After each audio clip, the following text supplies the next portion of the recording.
When I came to Fayette County with the Chicago work campers, it was my first exposure to the South.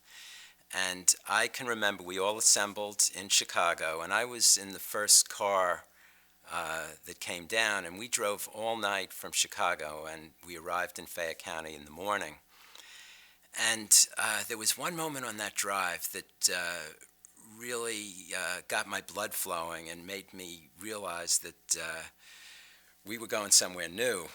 We stopped at an all-night diner in Missouri.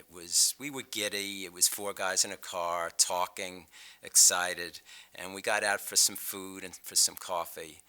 And we sat down at the lunch counter, and right behind the counter was a cartoon that was posted up. And in this cartoon was the White House, or what was supposed to be the White House, and a porch that looked a little bit like a plantation porch, and a rocking chair. And right in the rocking chair was a gorilla-like depiction of a black person dressed up in sort of plantation master clothes. Just think of Rhett Butler and Gone with the Wind, a big wide hat and big lapels and gold watches and everything. And this gorilla-like black man had thick lips, and he had a big cigar in his mouth, and his feet were propped up on the porch railing. And underneath it said, Martin Luther King.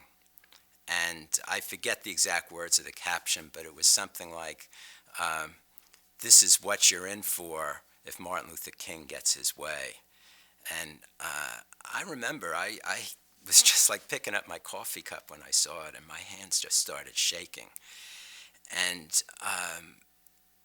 I was thinking, my God, people put cartoons up on a wall because they think it's funny. And this is what's funny here in Missouri. And we're still heading further south. So, I looked at the counterman, I looked at these big truck drivers along the counter, and I thought, oh boy, this is their idea of a joke. So I wasn't even in the South yet, but that was my first impression of Southern thinking close at hand.